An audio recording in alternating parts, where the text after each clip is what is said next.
What's going on, you guys? It is Corbin of AB+Production. I am the content creator here, and today I'm here to give you another camera tip in regards to bettering your videographer skills as a content creator or a videographer in general. And today we're going to specifically be talking about log footage and what that is. So let's go ahead and get started. So what is log footage? Well, if you have a high-priced camera or even a cinema camera, there's a chance that there is a setting on your camera called log setting. If you have a Canon camera, it's called C-Log. If you have a Sony camera, it's called S-Log. If you have a Panasonic camera, you can download a log setting from their website called V-Log and upload that onto your DSLR through a SIM card, and Panasonic has log settings.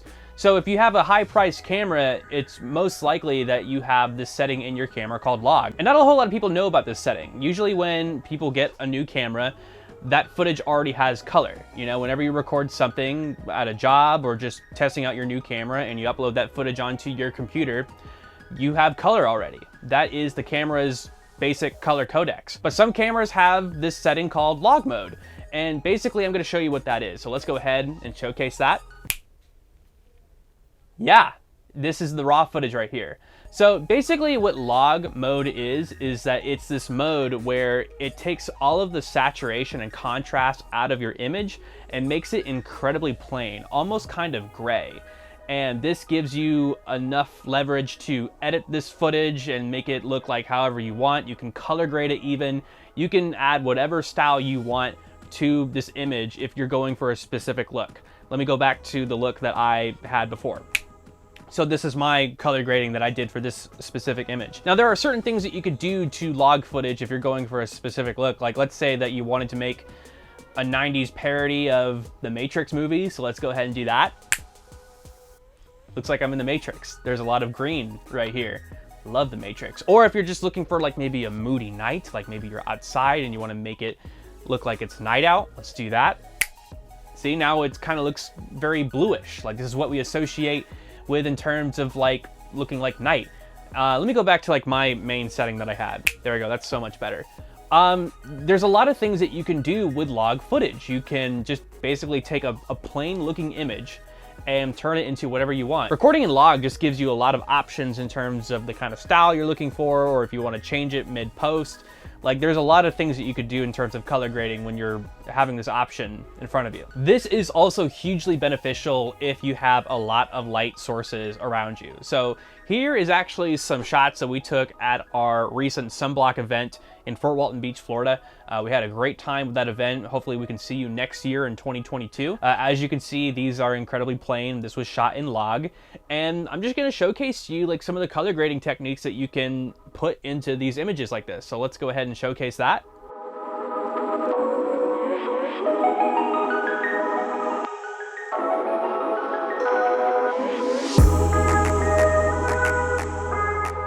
So as you can see, what I'm doing here is that I'm taking these really plain images and I'm just boosting the saturation and contrast in post and just bringing a look to it. You know, I want it to stand out. I want it to catch the eye.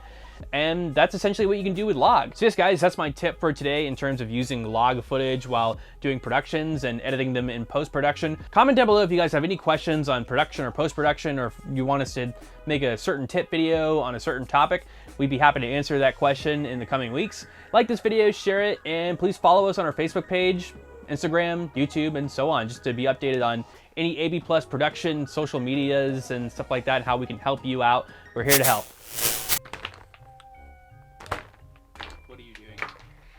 Hi, Corbin.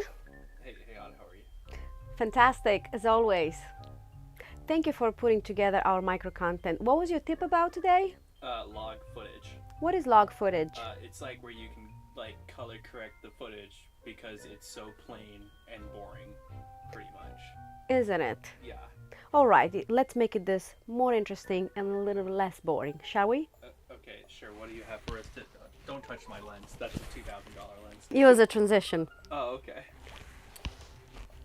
Yeah, but that only works if I did that in the last video. Today's tip is the following: micro content. What is micro content? Micro content is a form of content that you do as a long form. It can be a video of 1 minute to 2 minute video. Then you take that video and you break it on Microcontent. So let's do few forms of microcontent where you can use on your social media from the long form content, such as from a long video form content, you can break it off into short form content. 1. Reel. What is a reel? Reel is one of the newest features on Instagram, where Instagram prefers by using it on a long form content, in a short form content, 15 seconds, no longer, but make sure the format, it's the right format. Second, you can do a short form content from the long form content as a still post. You can just snapshot it, capitalize on captions, and optimize your hashtags. 3. Make sure you can do the 2-minute video and break it off in micro content by putting a quote on it. Another form of micro content from the long form content, it could be simply itself the post alone. Lastly, take your long form video, break it off in micro content in several ways that you can engage your audience and increase your visibility on your social media. Thanks for watching. Signing off, Bowman.